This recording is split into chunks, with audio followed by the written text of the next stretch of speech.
We thought that a full-color, coated stock, fancy coffee table magazine for classic luxury and exotic automobiles would work. So we decided to do it. A member of my family started DuPont Motors and made 400 cars in the 20s. There was a DuPont motor car company. If you're going back and you could go back and you could talk to yourself in 1985 when you're starting this company over again with the wisdom that you have now, what would you tell yourself? I was a state representative in Delaware at age 23. I ran for office, primary, won a general election, served in the 14th District, state of Delaware. At 23. We have representation and information saying some of the cars he's written about have actually sold within 10 days after he's written about it. Probably the biggest drawback of running your own business with your name on the cover is your ego needs to be pretty big. Hello, you beautiful people. Welcome back to Talkin St. I'm just going to dive right in. I'm super excited about today's guest. I have Tom DuPont, the founder, and he was CEO of DuPont Registry, and now currently runs Tampa Bay Registry, DuPont Registry started back in 1985 and is a well-known magazine and listing service of luxury cars and many other luxury things. And he has an incredible business background, and I'm super excited to have you here today, Tom. It's my pleasure to be here today, Ryan. Yeah. I'm looking forward to it for a week or so now. Yeah, no, likewise. I just was doing a bunch of travel for personal and business, and knowing that this was one of the first things I got to do when I got back had me super excited. Well, welcome back. Yeah, thank you. You know, when we're running 1,000 miles a minute, it's important to take some time off, right? Because that's the whole point of doing business, right? I'll try and remember that. Well, yeah. So let's talk about that. So let's go back a little bit on your background and how did we get to a point to where you start DuPont Registry? You know, that you're well known. Your registry is well known. I've been talking to people about that you were coming on and they couldn't believe it. So I'm really ecstatic. But so take us back in time, Tom. Let's just go straight to that. How did we get to starting DuPont Registry? What were you doing before that? It's a quick story. Out of college, out of graduate school. Of all things, working for a bank in Wilmington, Delaware. Talk about bored. Yeah. Happily, I have a fairly aggressive entrepreneurial father-in-law, since passed away. He called me when it was 32 degrees and raining in Wilmington and said he had a job for me in Tampa, Florida. Would I be interested? And I said, well, I'll check and see when the next flight is. So I ended up moving down here to go to work for my father-in-law. I ran a budget rent-a-car franchise location outside the Tampa airport. I remember you telling me that. 60 employees and 600 automobiles, 24/7, Christmas, Thanksgiving, didn't make any difference. I had a business education, and I had a boss who was my father-in-law, and people said, oh, did he treat you special? And I went, yeah. He put his thumb on me and never let up for 8 years. I believe that. Yeah, family sometimes can be the opposite, right? Yeah. So after we vacated out of budget, sold the franchise group, which I was a partner by then, I went to work in an investment management company called First Tampa Capital, and we tried to raise money, SBIC license, and we did a few things. And a couple of fellows came to me and said, we want to start a car magazine. And I said, well, I'm not interested, but what do you want to do? We talked back and forth for a while, and there's a very popular publication even today called Hemmings Motor News. You got to be a car nut to know about Hemmings. I've heard of it. 100, 200, 300 pages, monthly newspaper. When you're reading the magazine, the print comes off in your fingers. We thought that a full-color, coated stock, fancy coffee table magazine for classic luxury and exotic automobiles would work. So we decided to do it.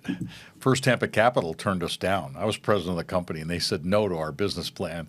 So we had some pizza at CBD's Pizza, downtown Tampa in '85, and a beer, and we decided to go for it. And we did. And 35 years later, I sold to my partner.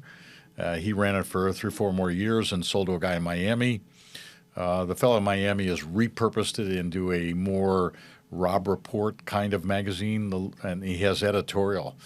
My basic argument with DuPont Registry is if we could sell you, the reader, the magazine, and every page in it was paid for by an advertiser, so almost 100% advertising, that if you're selling the same thing twice, once to the advertiser, once to the reader, you ought to be able to figure out how to make money. Mm-hmm.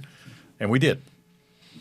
We had a terrific career. I traveled around the country and the globe promoting the magazine with my name on the front of it, and it was more than enjoyable. It was really a great job. I had a lot of fun, made some money, and the rest was history. And then as we segmented out of that, I ended up with Registry Tampa Bay because I wanted to go full digital.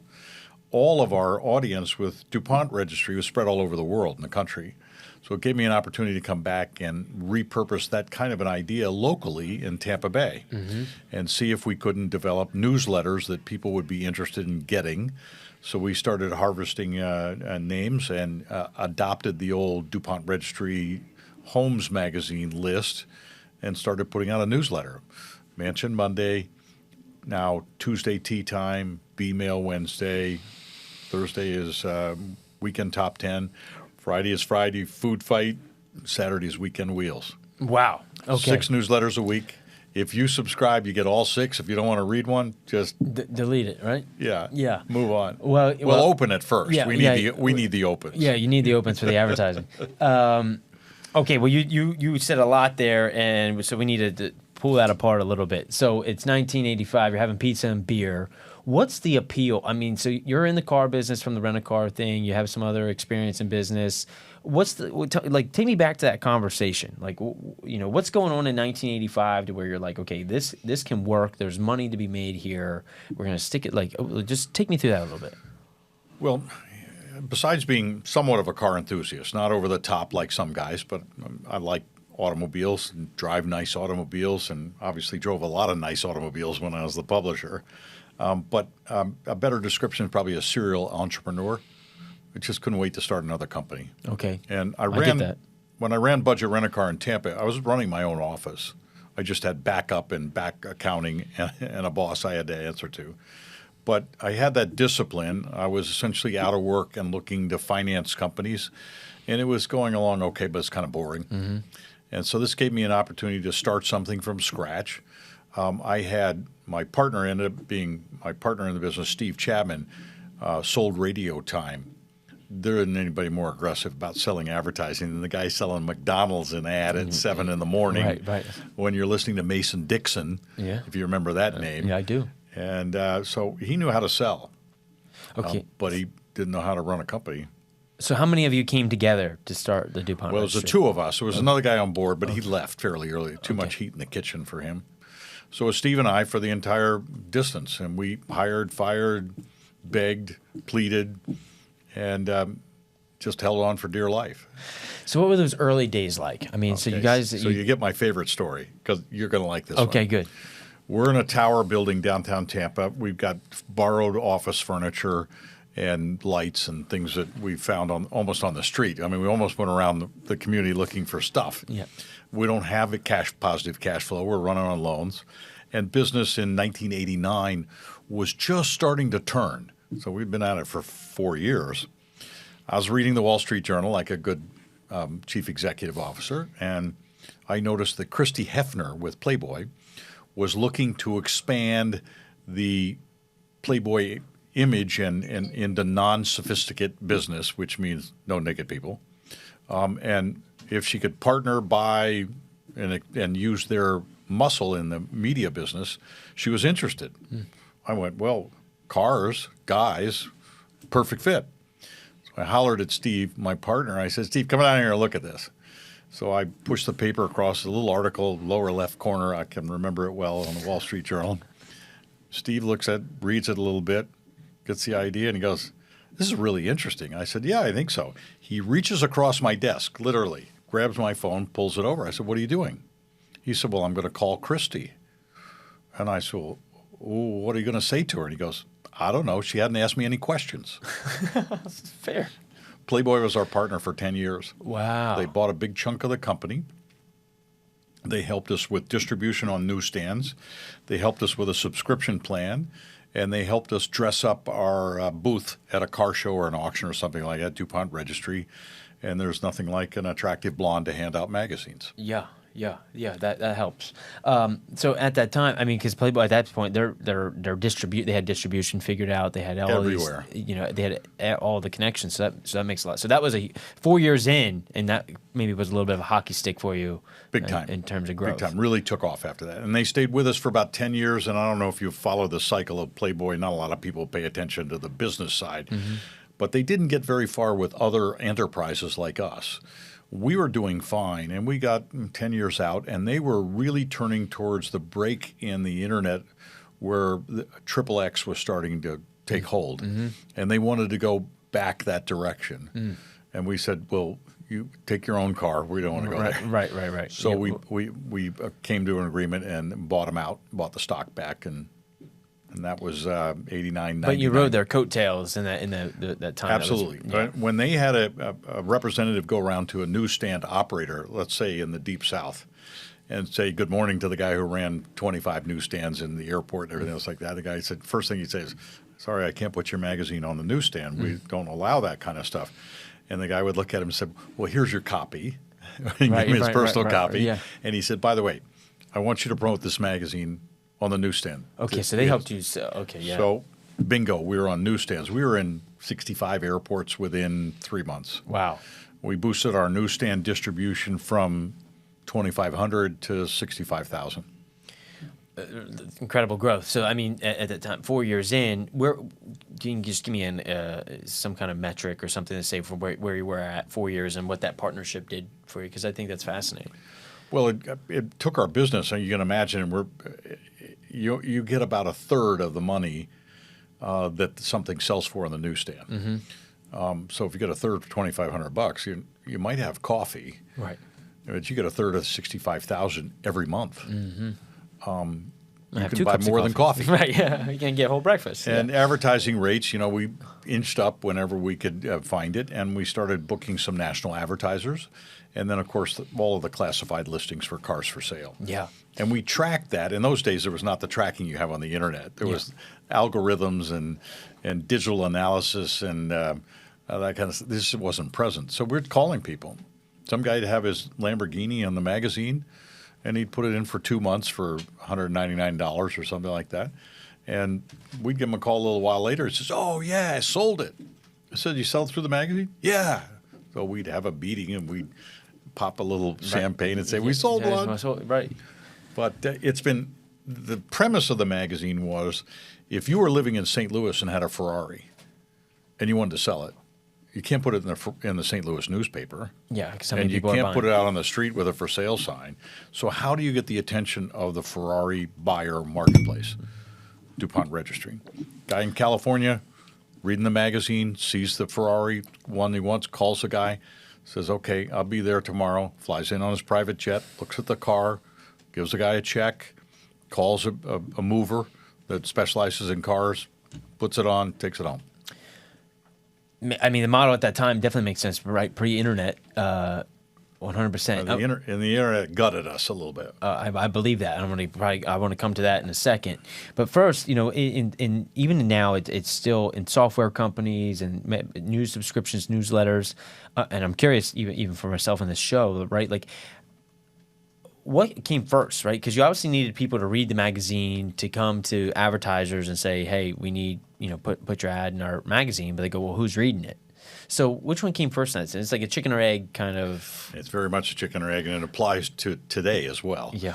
But back in the history of the DuPont Registry, we did one survey, and it came back with some very strong demographics and readership, male, high income, high net worth, interest in automobiles, Ferrari, Lamborghini, Mercedes, Porsche.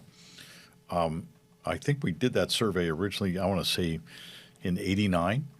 Well, it was good enough, so we never bothered to do another one. Right, you had enough data. Why change? Right. And in today's world, with Registry Tampa Bay, we harvested a large number of legitimate internet addresses, email addresses, and we communicated with those people. And we did run a brief survey as well, but it's very brief. But it shows high net worth, reasonable high income, and an affinity for luxury items in Tampa Bay. We said, well, that's our audience. we're good. Now, was it a scientifically proven, well-balanced survey? Of course not. If you want to do that, you have to get very sophisticated on the internet and deep dive into people's personal habits, which we don't want to do. Yeah, no, it makes sense. Makes sense. So I'm still fascinated in the early days, and we'll come to the present. But what were some bottlenecks? Because I think it's really important. You know, this conference I came from. You know, talking about chase failure instead of success, right? Like moving forward instead of that. Always like if you weren't afraid, what would you do? What were some bottlenecks or some pain points that you had while you were growing in those early years? Because I think a lot of people that are listening right now, there's always that. I'm always curious in that entrepreneurial spirit that like you use to push through the tough times. So you mean a tough time like when there was a raccoon in our office for 2 days and we didn't know it? Well, that's a funny. Yeah, you're right. Yeah. That required some fortitude. Yeah. And the game guy Warden came and got him. He was behind the credenza behind my desk. Oh wow. And wherever he was at night, nobody knew, but right. that's where he was hanging out. But I would suggest to you that the toughest thing about growing companies and managing them is personnel, people, employees. You can't just hire and fire. You have to create an environment where people want to come to work and want to excel at work. One of the best ways to do that is by being a collegial leader and leading by example. I went to way too many car shows and auctions around the country. I made sure that we had a booth at Barrett-Jackson Auction. The first guy to be there at the booth in the morning was me. I can assure you sometimes guys were a little late, particularly when we were in Las Vegas. Right. We're wondering where my employees are. Yeah. And the last guy to leave at night is me. And pretty much the same with my partner and I here in the office. First guy in, last guy out. If you don't want somebody to stay past 3 o'clock, have the boss walk out at 2. Right. So lead by example. And have a collegial environment and encourage critical analysis. That means criticism where somebody looks at you and says, you're not doing that right. And not many people can say that to their boss, but we encouraged it. And by and large, we learned dramatically sometimes from our mistakes. As you always do, right? That's sometimes the best lesson. We had some difficulty at one point in time manufacturing printers film that you take to a printing company to print the magazine, and it's backwards. And you put the film on a plate, and you go from 4-color to 3 RGBT, the old numbers, and each plate has to be exactly in position. If they're out, you get this mosaic pattern. I know exactly what you're talking You know about. what I'm talking about? Yep. Sometimes that happened. So that was probably frustrating because your standards of being in a luxury car magazine, you can't have. I can't have fuzzy pictures. Yeah. And then another difficulty was a guy snaps a picture of his Ferrari, sends it in, says it looks great. He doesn't realize that there's 2 telephone poles and 3 trash cans right behind it. And in those days, you couldn't cut that stuff out. Right. You had. And at one point, we were shipping boxes of pieces of paper to the guy to separate, take pictures, separate, print. We finally started manufacturing our own film in-house. And we had a really weird guy who used to take the images and make printers film out. Then we'd send the film to the print shop. And then ultimately you did it digitally rather than bothering with all the film. But we had our own silver recovery system because you use a lot of chemicals in making the film, and one of the byproducts is silver. And you capture that, you sell it. It wasn't a big profit center for us. Yeah, but it was a little But something. we had to have it approved by the environmental people to make sure we weren't just dumping it in the sink. Yeah, makes sense. I took some photography classes. I've been in the dark room, so I know that process. You know what it is. Yep, absolutely. So 89, you have this hockey stick moment with your partnership with Playboy. You probably had a run, 10, 15 years until the internet maybe revolutionized your business? How long, when was that timeline where the internet came in and you substantially felt a difference in the business? You could see that in the we were 89 to 99 essentially with Playboy, and that's when they were trying to go internet, and we were too, but we were very different ideas on that. So it was early 2000s when we were struggling. So it happened quick, right? There's the .com boom. But did you feel the pullback in magazines that quickly? I'm just trying to, and I'm really curious. It's interesting. we had a subscriber base anywhere, I think our fluctuation between 16 and 20,000. It never went below 16. Okay. Never. The guys who wanted this book, Yeah, they wanted it. Right. And they wanted it on their table. And we had everybody from 12-year-olds all the way up to 82-year-olds. And when I left the company, I was still getting letters from guys who bought their first Ferrari and started reading the magazine when they were 14. Oh, that's really cool. So you had a really good fan base for the magazine. Yeah, so our print problems didn't go down. Our discretionary print problems started to fade. The magazine wasn't as popular at car shows because everybody was on their cell phone fiddling around. So we were able to cut back a bunch of promotional copies, and then we had to figure out how to sell an ad on the internet. And we made it, at first it was double deal. Ad in the magazine, ad on the internet, back and forth. And ultimately we started to see internet-only ads come in. I think, well, that's going to be a question I'll probably get called on by somebody, but I think we had 4 or 5 million followers on the internet before Facebook and all the rest of it. Yeah, right. And that was big. Absolutely. And I'm certain that some of them were bots out of Guyana or Well, at that time, maybe not so many, right? I think the early days. It was kind of Wild West back Yeah. then. It was anything. And there was no way to do a big analysis the Right. way there is today. Yeah, you didn't have a way to measure that. So it sounds like there maybe wasn't as big a pullback in the readers, but maybe advertisers wanted to shift where they were putting their dollars. I think you're correct. And while we saw a pullback, we were able to maintain a profitable base and go forward. It did put us in a position where we're doing a little bit more national advertising, but we were forced to create some revenue. But we found national advertisers, people are used to spending hundreds of $1,000s on something in some fancy magazine, Forbes, and we would explain to them we're local, we're focused. We're not local. We're focused in a marketplace that's very finite, and that our price is substantially cheaper. I will give you you touched on, finally got the tough part. The tough part was if we're selling an ad for $5,000-$6,000 an issue to a national advertiser, the advertising agency really doesn't want to bother with us. The reason they don't want to bother with us is because they want to sell $50,000 ads in magazines to their client because they get bigger commission. 15%. Right. So we were always back of the bus, bottom of the pile, but you just had to wave and wiggle. And But it sounds like you were pretty early in the internet, maybe because of your partnership with Playboy and they're geared to the internet, right? Because a lot of businesses probably at that time didn't make it because they didn't pivot fast enough. Well, we did a little bit with Playboy on the internet, but not much. Well, I'm not They saying were that, gone. but I'm saying being that close and watching what they were doing led you to know, oh, this is something, because some people thought 99, 2000, the internet's a fad, right? It's not going anywhere. Well, Yeah. it's a fad. Yeah. It still is. Yeah. We had some pressure there, but it was learned by the seat of the pants. And find somebody who's between 20 and 25 who knows what to do. Yeah, of course. And we had programmers and computers and stuff. Did you still have as much passion for the business because it was a car? Like for you, where was the passion? Where did it lie? Was it the passion was entrepreneurial, clearly. Yeah. But I do like cars.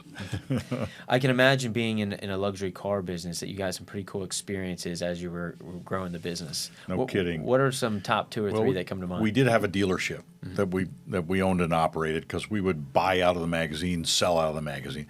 So we were rolling through a lot of cars, but some of them stuck for a while, some of them didn't.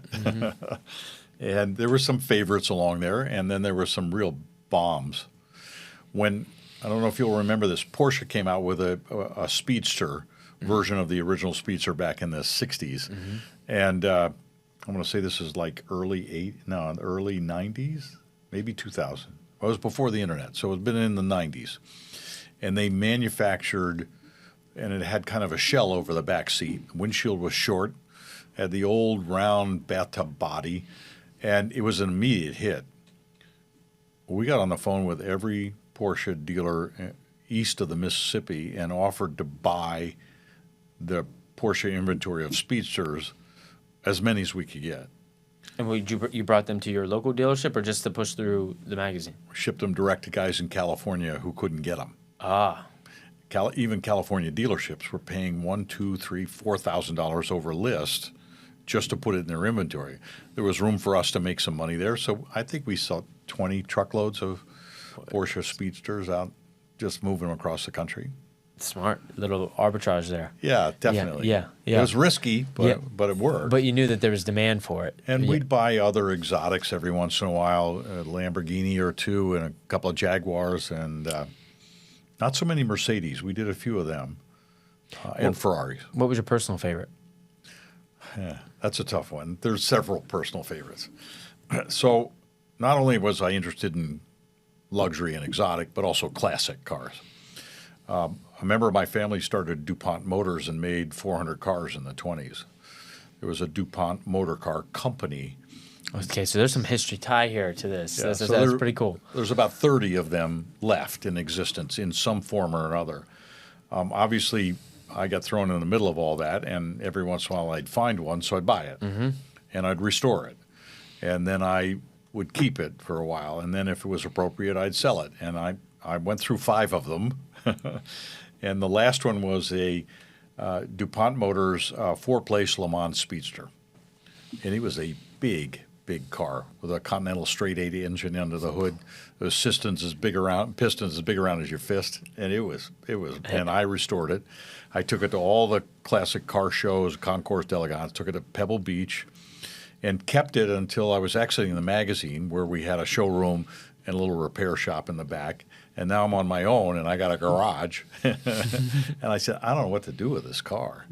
So I ended up gifting it to the Collier Museum down in Naples. It's front and center. It's one of their premier cars, and it's navy blue with red wheels and red leather interior. Oh, that's really cool. It's got a big crystal hood ornament, and it's a fabulous car. That was the peak of the classics. The peak of the exotics was a Ferrari 300 GTC, 67, I think, which could be either a classic or an exotic. Yellow, fly yellow, tan interior, factory air, and a broken engine. It took a long time to get that 12-cylinder engine to work. By the time I did, I'd sort of had enough, and I said, we can move on. I don't know if this engine will keep working. Yeah. Then one last car. Okay.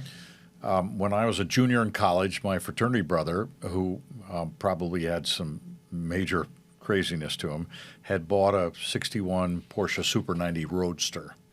He wanted a motorcycle. He was very confused about what to do because we were in Florida and he's going back to New Jersey. I said, well, I have a station wagon, and you can hitch a U-Haul trailer and go buy your motorcycle, put it in there, and you could take my station wagon home. I want to buy your Porsche. So in 1969, I bought the Porsche. If you want to come up to my house, it's in the garage. You still have it. 100% restored. Wow. Never showed it in a Porsche contest. My car, I keep in excellent condition. I've owned it since 1969. That's remarkable. How many miles are on it? Well, the odometer doesn't work. Oh, okay. Okay, fair enough. When I bought it had 14,000 miles on it. Okay. And it still says that today. No, it says like 15,000. It's decent. And nobody's going to worry about it. Yeah, And no. If you fill out the a title, you are allowed to check unknown, but you have to let the owner know that unknown means unknown, not I'm not telling. Right. You generally don't know because I don't know. Yeah, no way to track it. But it's not out on the street these days because it's too hot. Oh, yeah. It's a convertible. Okay. So how many times do you drive that? Twice a year? Twice a month. Oh, okay, more than I thought. Around the neighborhood, out for dinner. That's remarkable that you've had that. That's a real piece of you. Yeah. It spent some time in some very curious places when I was doing something else. Fair. But it stayed with me. So those are my 3 favorites. Yeah, you downplay your enthusiasm for cars, but you definitely, of course, you've had the experiences, and it's all in there. I want to talk about Tampa Bay and all that fun things, but Tom, through your experience, of business, I'm always looking for what are some key lessons. You talked about culture and leadership. Anything else stick out to you as, like, if you're going back and you could go back and you could talk to yourself in 1985 when you're starting this company over again with the wisdom that you have now, what would you tell yourself? Always be sure you hire somebody who's better at what they're doing than you could ever be. So I can honestly tell you the people that work for me are better at what they do than I could ever imagine being.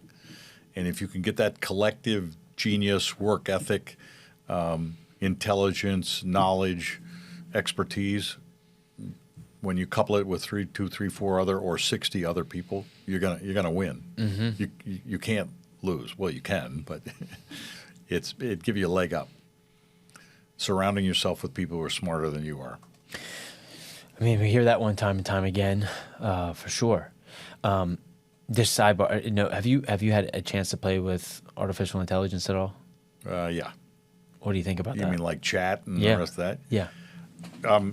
When I was in college, you went to the library and you had a little cube in the back with a desk. And you were supposed to write a paper, so you went to the card file and you went down the aisle and found some books and you brought a whole bunch of books back, put them down. You went through the books and you found the pages and did the references and made notes, got to the next book, the next book, the next book. It took hours. Yeah. Now all you do is get on chat, ask the question, and it's answered. Yeah. And you get I've written enough speeches and done enough things to accomplish a pretty good expertise in being able to communicate on paper. And I rarely use what chat tells me, but I use pieces of what chat tells me because they find some things that would have taken me a day and a half to find. Mm-hmm. So I use that. Years ago, I decided that when my younger brother was being married for the second time, he said, "Would you officiate at my wedding?" And I said, "Well, I don't know how to do that." And he gave me a piece of paper and he said, "You call the Universal Life Church of Modesto, California, and talk to Brother Fred, and he will send you the paperwork and probably a little book on how to be a good minister when you're marrying somebody." I said, "Okay." I've done 3 weddings. Nice. I don't need to do any more, please. And I also did one for a cousin just recently. And it still took me 4 or 5 months to get all the little pieces together, coordinated so they're just right. But I learned more about relationships and families and destinations, both emotional as well as distance, and all from chat. Oh, so you are using it then regularly? Oh, yeah. Yeah. I was And just. we use it in proposals now. Yeah. When we're trying to get in front of a potential advertiser, we want to sensitize that and ask a couple of questions and get the answer, weave that into the proposal you're doing. Yeah, no, that's great. I love that you're using it. But you were talking about getting great minds together, and from an intelligence standpoint. And now we have this new tool. It feels like we're going through the 2000s all over again with the invention of the internet, right? Coming mainstream now with that. So I was just curious. I'm also cautious that sometimes what chat tells you isn't exactly accurate. No, that's true. And I'm not asking them for facts. Yeah. I'm asking them for information. Yeah. And you can tell right away when they're stretching it. Yeah. Oh, I just heard a great formula for it. It's 20-60-20. 20% is what you put into it, so the quality of what you put in. Then you let the AI do the 60%, and then you rehumanize it 20%. That's like the old garbage in, garbage out. Right. Exactly. Exactly. I got that. Yeah. 2060. I'm going to remember that. No, it was really good. I was at this conference I was just at, and this lady was on stage talking to AI, to the whole, real estate industry about that. And I thought that was really important because you can tell, in your proposal, if you didn't rehumanize it, you can tell that chat made it, right? It's pretty, absolutely. It's pretty, and people are having an eye for it now. So we gotta bring the human back into it. And the graphics consideration with proposals now is critical, and that doesn't come out of chat very well. No. There's some areas where you can pick some stuff up, but the person who can take the information and position it right on a piece of paper or a TV, a computer screen, can really have an impact. Mm-hmm. If you just put words on the screen, no, it doesn't if you put work. Little graphics and you change the type style and you do that kind of stuff. I don't mean to bring my phone out, but you'll like this. I was just at this conference and it was talking where Keller Williams is doing a partnership with Canva. And there was some interesting stats about visualizations. Oh, here it is. So you're familiar with Canva? Yes. Okay, so they're large. A little bit. Yeah, super large. That's anyone that's making graphics for you. I'm 90% sure, and Sydney has given me a thumbs up, saying that yes, that's where they're being made. So this company's really taken off and grown since 2011. But it says 90% of sales leaders agree visual communication has accelerated sales cycles. 88% of marketing and sales professionals say data visualization enhances credibility. Absolutely. So straight to your point. Absolutely. The only time a plain paragraph on a piece of paper looks good is when you're being congratulated by the President of the United States for something you accomplished. Right. You just want the White House and the signature. That's it. I don't need anything else. Yeah, we don't need a picture for that. Fair. So in your time in doing business, have you always been in the area? Clearwater, Tampa Bay. Moved here in '76 in the rent-a-car business and haven't left. Although I've moved. Ooh, we got a little thunderstorm outside. You hear that? Yeah. Maybe that was somebody telling me something. I moved 3 times, all in the little town of Bel Air. Love Bel Air. So great place. yeah, it's Good nice. for real estate agents. Yeah. We're a little downtown St. Pete area, but you get up there, it's always good. So you're in business, you're traveling a lot, but you put your roots here. What is it about Bel Air, St. Pete, Tampa Bay area that really struck you when you moved here and kept you here? Well, by chance, we ended up in Bel Air. We're a young family, brand new babies, moved to Florida, get a job at the Tampa airport. Looked around. Well, this one's really booming. I am telling the truth. Yeah. Looked around West Shore area, South Tampa. At that point in time, in 1976, did not look in St. Pete. Well, it probably wasn't on the radar at all like it is now. Well, there were, the old green bench story. That was about it for St. Pete back then. But looked around central Pinellas County, ended up with a realtor that took me around Bel Air. Literally went and looked at 7 or 8 houses. I had a little snack and said, which houses do you want to go to? I said, I want to go that one, and that one. We went and looked at 3 houses, went in them and looked, found a house we liked, fit the family, moved in. That was Bel Air. So then Bel Air has a community center that is good for kids. They have flag football and soccer and basketball. They have community meetings. They have local government, which is very responsive to your needs, whether it's a tree branch down, a pothole, or an improvement where they're trying to fix it. They have lovely little parks, and the world is going right by Bel Air. Mm-hmm, you're right. It is quiet there. Yeah. And you can go out in the morning, walk your dog, go for a run, and you'll see neighbors who always say hi. And you're in a beautiful environment. And obviously the value of your home is appreciated markedly over time. Yeah, if you've been We lived on the water, so I had a boat in the backyard. Why would I move? Fair. I moved off the water just in time. You did, yeah. That would be one reason, right? Yeah. And when the family's grown and gone, the grandchildren, they're spread out all over the place. You don't need all the toys that you used to have to keep all the kids happy. Yeah, that's fair. So how have you watched the area? And I mean, what was it like doing business here in the 80s and 90s? I mean, was it? I know you're on a national level, global level, but just what was the landscape like there for Tampa Bay? Oh, Tampa Bay was great back in those days. And when I was running the rent-a-car business, I decided I needed to be part of the Chamber of Commerce. So I was on the board and a member of the Greater Tampa Chamber of Commerce. I lived in Pinellas County. Mm-hmm. I kind of had a little X on my chest. Mm. the area was, it's separated now, and everybody jokes about it. Yeah. Back then, it was separated. Okay. And I just went to work every day and came back and forth. And I participated, and people wondered why I was on the Tampa Chamber of Commerce. Well, I said, because I want to be part of the community. I was raised in an environment where you participate in the community, you give back, you help those who are in need, and you participate as a good neighbor. So that was part of business. In Bel Air, I helped build some parks and went around and dug holes for trees to be put in the parks and painted buildings that needed to be painted and made contributions. And was involved with St. Paul's School in Clearwater. All 3 of my children went there. 2 of my grandchildren went there, kindergarten through 8th grade. You put your arm around the school, made sure it was running well. Yeah, makes sense. I just became part of that community and saw no reason to leave.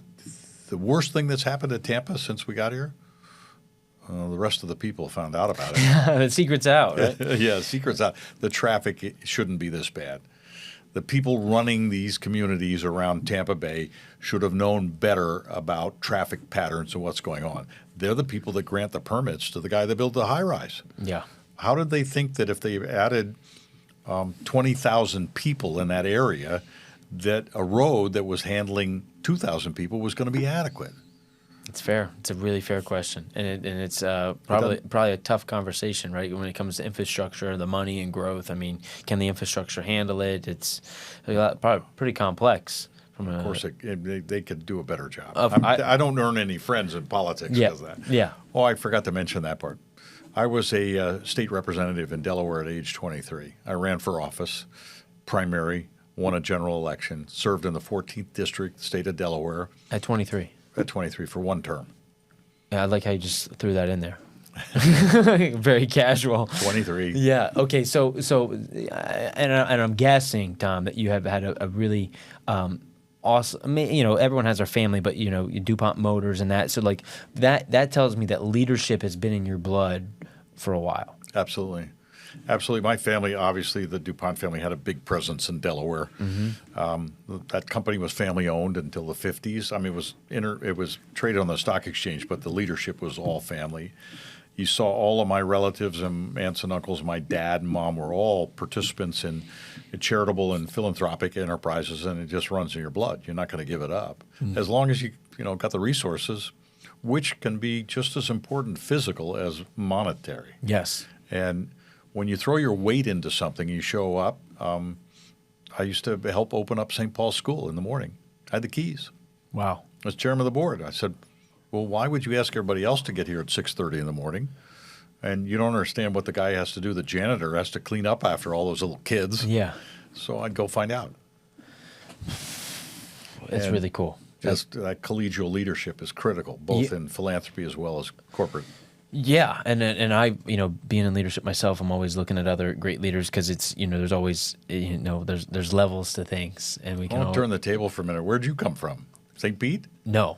I moved here in 20. You're one of the people that showed up here and made it so crowded. I am. I followed my sister down here in 21, but I moved. I was prior military, but I'm originally from Pennsylvania. So I know Wilmington area where I went to school at Temple and lived in Philadelphia, but family's from the Harrisburg, Central PA area. So, yeah, but I love it down here. I don't blame you. Yeah, just as you. It's a little too hot this time of year, but the rest of the year. This is our winter. This is our winter, and when you gotta go inside. And this show has allowed me to connect with entrepreneurs and business owners and artists and city people and learn, St. Pete. So I've had an accelerated exposure to what makes St. Pete because of the show. And so I'm really honored to it and get to hear everyone's story. And I'm excited for where the city's going, And I've said this many times on the show, but change is inevitable. And it doesn't seem like we're changing to go backwards. Like, it's not that people are moving out of the city. That would be worse, right? We're growing. That would be New York. Yeah, exactly. So, it's been really cool. So how have you seen things change? I mean, I know you've been involved in the community. You said that traffic's increasing. I mean, what's your thoughts on the growth of St. Petersburg? Well, I think we should all take a little bit of a breather here, and that impacts prices. And God knows we live on this growth, development, building. That's part of our daily financial blood around here. And they just need to control it a little bit better. I worry a little bit about our natural resources. I think the next big war is going to be water, whether potable water is available on a long-term basis. I participate in some studies and some initiatives with the state of Florida to see if we can figure it out before we have to go boil salt water to be able to drink it. I'm not an osmosis guy, but the other part that's interesting to me, though, is there's technology to solve the problem out there. It may not be right on the table today, but tomorrow it might be. I mean, we don't have a cure for cancer, but we have a cure for some cancers. Yeah, right, all of them. You're right. And the research is ongoing. One other point. I've had way too many personal friends and family members that have had serious illness. Moffitt Cancer Center is probably the number one blessing that this community. If you don't know the Tampa Bay Bucks because you're a sports person, you're not a sports person. You know about Moffitt. Mm-hmm. I've got two friends over there right now being treated for very, very serious cancer. They're getting the best possible care from the best possible resources and the best possible doctors. Extrapolate that to the hospitals. Mm-hmm. Morton Plant, Tampa General, your health is almost assured here as being taken care of in the best possible way. It's important. And I've been a big supporter, and my wife has been a big supporter of Morton Plant ever since we moved here, because we felt it was important that doctors, nurses, and physical facilities for care be as good as they could be. Yeah, no, I mean, healthcare, that industry is, you're talking about AI, that everything's going to revolutionize here with some new technology. It's and amazing. it's good that we have some of the best here, and I'm sure they're adopting these things quickly to where healthcare will be extremely personalized to each person and blood type and genomes and all the things because of it, right? Yeah, it's really cool. So what does life look like for you now? Like, what's your focus? What's your passion? What gets you out of bed in the morning? Well, I'm supposed to be retired. That's right, but I can tell as a true entrepreneur that's not a word that's in your vocabulary. Well, retired, I think, is a 4-letter word. You're not allowed to use it. I have a large family, and we have a number of family enterprises, responsibilities, and things that we do as a family. And I seem to be stuck with leadership positions there. I don't mind that. I don't get paid very well. But that keeps me busy. Registry Tampa Bay keeps me busy. I have 2 or 3 other businesses that I'm a major shareholder, member of the board. They occur regularly. I'm a big supporter of WEDU. I think public TV is critically important.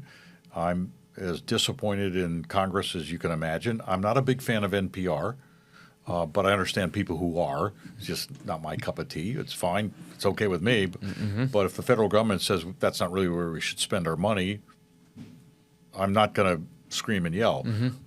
But public TV, Mr. Rogers, Sesame Street, and the educational tools that WEDU supplies to the education system, particularly in this area, are really unbelievably good and good for the community. There's a couple of other things that public TV stations do, particularly in Florida. They have an emergency awareness broadcasting ability. So when you're in the middle of the state and you have no communication because the storm hits, you don't know what's going on, you can dial in and get regular upgrades as to what's going on. That would be a big help if we could keep that going. Yeah. And the federal government has just ignored the fact that that's a viable part of the community. WEDU is critically important. And what's interesting to me is with this cutback of the federal government, the amount of funding from individuals, charitable gifts at WEDU has gone significantly up to replace the money. That's incredible. That says a lot about the community. It does. And the community is very supportive of it and very important. So that keeps me busy. Yeah. And some of the other efforts I have, and 7 grandchildren, and I'm busy. You're busy, yeah. But I'm curious, as you had a couple lives, in terms of business life, and I'm sure, right? And you pivot. Like, what becomes why do any of that? I guess the old adage that Why not retire and just go out and hold a fishing you retire, rod? you sit down, you put your feet up. The next thing you do is trip, fall down, break your hip, and die. So you're keeping moving for your health. I think I'll keep moving. Yeah. No. Move it or lose it. Yeah. And I just enjoy the activity. I mean, I'm up reasonably early. Do I get up at 5 every morning? No, I don't do that anymore. I used to do that all the time. Do I get home from work at 8:30 at night like I used to? No, I don't do that anymore. I refined it down to the things that I like doing, and I try to do it as well as I can. And it keeps the brain engaged, keeps you physically happy. Growing up is not for the young. Growing old is. Growing up is, but right. growing old Yeah. is not for the Yeah. young. If you sit, you're going to just rot. Fair. And you're heavily involved in the Italian community. And I've referenced this. The team has heard me say it a couple of times already because I just heard it. But did you hear about the Harvard 80-year study that was just completed about longevity? So Harvard did a study. It was just released a few weeks ago of what are the key components to longevity and living a long life. So you can imagine that's why it took them 80 years to do it, right? And do you have any guess of what that is? I would guess busy mind, busy body, you're going to live longer. Well, I can see from what it is that might help you do that. The number one thing that contributes to longevity is community, the community that you have outside your family, and the quality of relationships that you have while you're in your 50s. I guess I'll live for a little longer. Well, isn't that interesting? Yeah. You know, and what I hear you say, you know, you talked about people, you talked about all the things in leadership that you're involved in, and I, you know, as myself, of like being in my early 30s, coming up through and being in leadership in the communities that we can create, and even with this podcast, it's fascinating to me that was the number one contributor to a long life, is the community that we hold. I can understand that. Yeah, yeah. I'm not sure I understand the guy who lives on the top of the mountain in a log cabin by himself.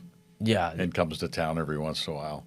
No. I don't need that kind of isolation. I need interaction. I feed on it.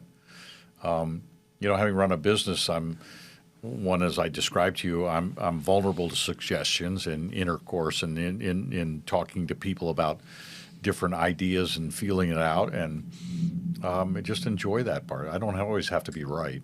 Probably the biggest drawback of running your own business with your name on the cover is your ego needs to be pretty big. I don't have that big an ego. Sometimes I just would shy away and try to drift in the back. One of the reasons that worked well in the magazine was I'd take my chief salesmen, and I'd push them out front. They need to be the face of the magazine. They can bring me in and I'd go, hi, everybody's fine. Yeah. Was that's an interesting point with your name on back in that time with your name on the magazine. The challenges that could come with that, you know, for the positive and for negative. That's why we kept Registry Tampa Bay and not DuPont Registry Tampa Bay. It doesn't need to be me. The people that want to know that I'm part of Registry Tampa Bay, but I want them to know Registry Tampa Bay as what it is, not Tom DuPont's thing. Well, you said, you know, I'm sure being in an entrepreneurial space, people come through you and they're pitching things all the time, right? All the time. What do you have a criteria, or is it a gut feeling? Is it analytical, and you're looking at a spreadsheet? How do you know when there's a good idea in front of you? And are you looking at the idea, the person, both?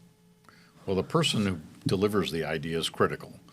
If he's a slick salesman in slick clothes and talks too fast, it's probably not going to be where I'm going.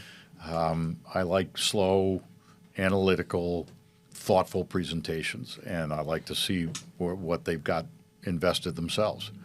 I've often said that over time I've seen so many opportunities, and I've gotten involved in some of them. Some of them have not been very good. So over there's a closet door in my office. You open that closet, don't open it, because that's where all the bad deals are. And if you do, you'll be crushed, because there were a lot of them. So you learn by your mistakes and by your failures. Failure, the only thing failure is the opposite of success. All you have to do is move it from one side to the other. That doesn't seem too difficult. Well, the best way to do that is not to start out with something that's going to fail. Boy, I got a bunch of them. So you learn, but there's, I mean, you had to, right? You go through those to learn to find the good ones. You're correct about one thing. The person, the idea, and the marketplace it's in. I'm not sure that I need to get in a business that I don't have any interest in, even if it's got good analysis and good description and good forecasts. If I'm not interested, I don't want to do it. There's a couple of businesses right here in Clearwater that I should have gotten in, but I just didn't ring my bell. But they've done very well. Kind of the Warren Buffett approach of if you don't know the business, don't invest in it. And if you're not willing to learn about the business, maybe something you're not 100% familiar with, but we spend a lot of time studying our competition with Registry Tampa Bay. It's not necessarily our competition, but people who are paralleling us in this market, trying to deliver interesting, thoughtful information to the community. Yeah. Now, there's other magazines that you had going on, because there's 5 others, right? Because you're coming out 5 days a week? Each of our newsletters? Yes, yeah, your 6. newsletters, 6. Was that all? How did you roll those out? Was that all your idea? Is the team running all that now? Like, That was generated from the DuPont Registry Homes magazine. We right away knew that people just like to look at fancy, expensive homes. And they like to look inside to see what their kitchen looks like in the bathroom. Everybody likes to do what the swimming pool looks like. So we had Mansion Monday, and we used to do some podcasts where we'd go look at a house and tour people around and stuff like that. And then my daughter, who works with me, wanted to be involved in the philanthropic business in the greater Tampa area. So B Be Generous started out. We attempted to make the charity registry a calendar of charitable events. We've expanded that to be community events. And Be Generous has been moved into Be Mail, which is kind of a shopping, interesting what's going on in the community, as well as philanthropic ideas. And we replaced Tuesday with Tuesday Tea Time. I play golf, but I'm really not very good at it. But I really enjoy the business of golf. And if we can take a huge golf audience in this community and give them a reason to come to Tuesday Tea Time every single week to read what we're talking about or to gather information or to see an ad for somebody selling golf shoes somewhere, that seems like a good idea. So we've started to expand that. It's really taken off. Oh, I bet. And then B-mail, and then Weekend Top 10. How many people do Weekend Top 10 email blasts in this community? Like 20? Yeah. Yeah, we have a really good editor who writes really good stuff, and she's current but not so quick that it's Thursday night, and not so long out as she doesn't go so long like it's next month. That calendar has had a very good response rate. Friday Food Fight is one of everybody's favorite. We send an editor out. He's got an attitude, and he goes to different restaurants and compares the same dish, like spaghetti bolognese, and compares the two from visual to taste to the waiter to the environment, and picks a winner. The loser sometimes a little bit mad, but they get exposure. It's still big time. If they're talking about you, that's all that matters. We've done everything from key lime pie. I did this tomorrow. What's today? Thursday. Yep. Tomorrow, we have a spotlight Friday food fight, and it focuses on 3 different types of martini. So the editor and I went to a place and had a espresso martini, a dry martini, and a wet martini, essentially, and had the bartender mix them up. We had some other people with us, and we did a comparison. Yeah, including Sydney. Yeah, she's back there pointing at herself. She's smiling. Yeah. And we compared them, and he writes it, and I don't mess with his editorial. Yeah. So did Whatever you he input writes. your thoughts, or were you just going to let him? I gave him my opinion. Yeah. He and I also did a steak test at Bascom's Chop House, a great steakhouse up on Ulmerton Road. And I had a filet mignon, he had a New York strip. And we compared the two together. Of course, that was a spotlight, and Bascom's loved it. But we had a great time. And then Saturday's Weekend Wheels. And I have an extremely well-known, competent automotive journalist who's been in the business for many, many decades. And he loves to go to car dealerships under this aura that he's going to test drive a car, drives a car around, writes about it, puts it up on Saturday. Wow. We've done everything from a Kia to a Rolls-Royce. And it's always interesting, and I've actually seen articles and I've been in the mood to maybe I need to change a car and gone to see that car in the article. We have representation and information saying some of the cars he's written about have actually sold within 10 days after he's written about it. Now, might be coincidence, but sounds good. Well, and I can tell you really lit up when you talk about it. So you're having fun, Tom. That's right. You're having fun. So those 6 newsletters, though, all average each newsletter each day about 3,000 to 3,500 opens where people actually look at it. Yeah. And we do some click-through rates where they dive down into and some clicks on advertisings on there. But if I was to tell you got a business that would appeal to our audience and you need to be on all 6 newsletters, that's 6 times 3 is 18,000 a week times 4 weeks times 12 months. That's a lot of exposure. Yep. Now, it's nothing like I'm going to charge you 25 cents and you're going to see 1.5 million people. I'd like to charge you $250 and have you see the audience of 9,000 people that we have, because that's a powerhouse audience. We know they have buying capability. We know they have an attitude where they're looking towards information that we're providing. I mean, the audience is everything, right? I'd rather have a list of 1,000 good people than a list of 10,000 bad. You know, it's so that's makes sense. You got an engaged audience. I can tell that. Very much so. And they've been with you for a while. So knowing that you do those the Food Fight Fridays and all these things, if it's your birthday, and I normally say in St. Pete because it's you, Tom, I'll let you open it up. Within Pinellas County, it's your birthday. Where are we going for dinner? I'm staying home. My wife's a great cook. She says she's not cooking. There's a number of places you can go. In downtown St. Pete, you got a choice of 3 or 4 great restaurants right on Beach Drive. Yeah, which ones are your top?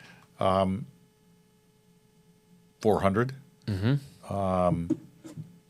Park Shore. Then I go to Pinellas County, a little teeny restaurant called Colette's, a little French restaurant. Nobody knows about it. Yeah, I would say I haven't heard that one. Go over to Sand Key and go to Watercolors, Okay. which is in the Radisson over there. Yeah. I think now it might not be a Radisson, big high-rise hotel in Sand Key. And why would you go there? You can go to a hotel, to a restaurant. They have terrific steak. They know how to cook it just right. Just right. I'm going to take your word for it. Then 2 other places, Frenchie's on the beach. Put on your shorts and your T-shirt, go to Frenchie's, sit outside, sweat a little bit. They have grouper sandwiches and smash burgers that are just off the charts. I'm not a big sushi fan, but I do like sushi. Ken's Sushi, Gulf to Bay, Clearwater Mall.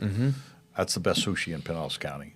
I've been to It's hard to find here, actually. 20 different restaurants or sushi restaurants. That's the best one. Ken's. Okay. Good to know. You named some that never been named on here before. That's why I wanted to prompt you with that question. Oh. Yeah, because I ask everyone, and I've heard a lot of similar names pop up, but you had a little bit. That's why I opened it up. I'm sure for I've left some out. Well, yeah, but this is this is your menu. you Well, know? and I know there's some that I go to that at the moment are not popping up to me, but Yeah. those ones pop up pretty regularly. That's all right. That's all right. Tom, what should I have asked you that I didn't? I don't think you missed a thing. That's why you have this show and it's successful. Well, One of the key things you asked me is, where's your business philosophy? Where do you settle in terms of management and running a business, and what's your end goal? And I always didn't like losing a really good employee, but I took great pleasure in knowing that they were taking a job that was going to accelerate their career. They were going to go on and be bigger and better than they would have been with me. And I just looked at that and I said, I'm successful. I put somebody on the road to success. I enjoy that a lot. well, that's why I mean, if I'm thinking of Tom DuPont and how I think of you now, outside of your prior success, is just leader, and great leaders put other people in power, right? And they help them become great leaders themselves. So I think it's an important mission to have. I do like a lot about elementary and middle school education. I think if we have a shortfall, that's where it is. We need to get those kids early, and that's why I'm a big advocate of private schools, where the things are a little tougher than our public school system, and why I do like Catholic and religious schools, because they have discipline and they have faith, and there are other things in this world besides your cell phone and your bicycle. yeah, I think. And we have a terrific higher education system in Florida, and a terrific offering to youngsters coming out of high school in the state of Florida to go to one of our state university or in-state university. We're in a place where people can excel if they choose to. If they don't, they can just ride along in the back of the trolley car and they'll get there. Speaking on education, because you just made me think of it, make sure we're doing okay on time. Knowing what you know about and your experience with AI, how do you think that's going to impact the education space? Well, I hope somebody can keep a lid on that. The school year doesn't focus on one paper. It focuses on a whole year, and then 3 years, 4 years, whatever the number is. You can't just keep churning out AI documents and expect the professors and teachers to not acknowledge the fact that you're just grinding. They're looking for initiative and people that are going to accept it. I hope that the teaching system can raise their level of consciousness enough so they can spot that thin analysis that somebody's doing and look for the people who are really working to achieve and go beyond collecting data. I worry about AI taking over, but not that much, because garbage in, garbage out. The human mind is still maybe can't accumulate as much as AI, but it can certainly discern the good and the bad. It may take time, but I hope we can keep a lid on it. I agree. No, I like how you refer to that, expand human consciousness, and because you're just talking self-awareness of what we have to do. And I think the education field will change, but for the better, because I think we'll be able to standardize things more and help use AI to teach. And having a similar experience across, there's fault in teachers, and they're human, and they have emotions, and they have personal things in their lives, and they don't show up the same every day, and they let some things creep in that maybe they shouldn't sometimes, where now we have a technology that can be consistent and show up and correct quickly. So it'll be interesting. It's a topic of conversation that's top of mind for me in all categories. So I think you're right. I think it's an important thing to know what's going on and trying to understand it. But the fact that we're going to completely understand it, no way. No, and it's still early. But well, Tom, this has been great. I want to respect your time. I think we've gone over an hour. Time flies when we're having fun. Yeah, absolutely. No, Yeah. It was great to sit and visit with you and reflect on some of the things that I've been through, done, accomplished, and not accomplished. Well, you've done a lot, and get to visit and talk about life. Yeah. Well, we could sit here for much longer, but I really do appreciate your time. Appreciate your doing everything you're doing, and continue to do, because you're a big influence in the community, and you still are growing and helping out. One closing piece of philosophy for you, and I'll leave a card with you. There was a janitor in grade school I went to in Wilmington when I was little, and he was a short little Italian guy, but his name was Jimmy Lee. So it had a lot more syllables, but he shortened it. And Jimmy Lee was always wearing a uniform that was pressed and had his name on it, Jimmy. He was always present in school. And even as young as we were, you knew who Jimmy Lee was. And Jimmy Lee, if you dropped a scrap of paper, picked it up before it hit the ground and would lead by example and earn your respect is something more than a janitor. He was a guy who had a philosophy about life that you respected because every day he was there taking care of things. Jimmy Lee died at a relatively young age. I can't remember what the illness was, but he left a philosophy behind him that a group of fellow students ultimately put on a plaque on the wall in his honor. And he said in those circumstances that life is all about you should look forward and not back. You should look out and not in. And you should look up and not down. And you should lend a hand. Well, that's right there. That'll do. Just thank you. That's perfect. And it came from a little Italian guy with his dark hair, curly hair, just combed back with plenty of stuff in it to keep it in place. And I remember his face. I can tell that made an impact on you and going forward, just from some of the stories that you shared. So that was a great way to. It's on the back of some of my business cards. I believe it. Yeah. I believe it. Well, Tom DuPont, thank you so much for being here. Really appreciate Brian, you. thank you. Yes, absolutely. Tampa Bay, registrytampabay.com. Yep. If you want to subscribe to that, to all those amazing newsletters that we talked about, and check that out. And our calendar. And the calendar, all the things. Anywhere else they should go, or is that the best place? That's it. Yeah. Registry Tampa Bay.